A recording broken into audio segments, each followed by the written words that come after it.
আজকে আরও একটা নতুন রেসিপি নিয়ে হাজির হলাম। আজ বানাবো টোফু কারি। তার জন্য যে সমস্ত ইনগ্রিডিয়েন্টস লাগছে সেগুলো রসুন, আদা, শুকনো লঙ্কা, পেঁয়াজ কুচি, টমেটো, ক্যাপসিকাম আর মটরশুঁটি। মশলাটা আমি পেস্ট করে নেব। এবার টোফুটা আমি ছোট ছোট পিস করে কেটে নেব।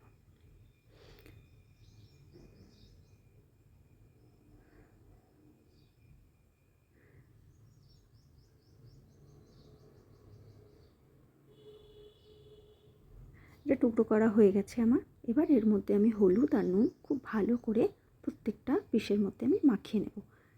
তারপর এটাকে আমি 10 মিনিট রেস্টের জন্য রেখে দেব। এটা অনেকটা পনিরের মতো।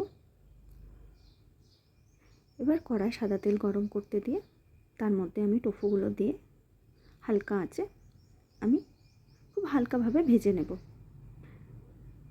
বেশি কড়া করে ভাজবো না, তাহলে এটা চিউই টাইপের হয়ে যাবে, রাবারের মতো। খুব ভালো করে আমি উল্টে পাল্টে টোফুগুলো ভেজে নিচ্ছি। ভাজা হয়ে গেছে। এবার একটা পাত্রে আমি সামান্য জল গরম রেখেছি। এবার তার মধ্যে এই ভাজাগুলো তুলে আমি ওর মধ্যে রেখে দেব। এবার কড়াই যে ভাজার তেলটা ছিল তার মধ্যে আমি যে মশলার পেস্টটা করে রেখেছিলাম সেটা দিয়ে খুব ভালো করে কষিয়ে নেব। এবার এর মধ্যে দিয়ে দেবো হলুদ, সামান্য জিরে, সামান্য ধনে আর স্বাদ মতো নুন দিয়ে খুব ভালো করে আমি মশলাটা কষিয়ে নেব। মশলা কষানো আমার হয়ে গেছে। এবার এর মধ্যে আমি ক্যাপসিকাম আর মটরশুঁটি দিয়ে খুব ভালো করে আমি এটা মিশিয়ে নেব।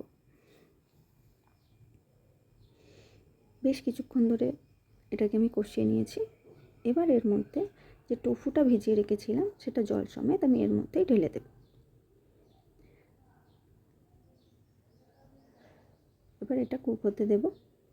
10 মিনিটের জন্য ঢাকা দিয়ে আমি কুক হতে দেব। 10 মিনিট পর দেখুন জলটাও অনেকটা কমে এসেছে,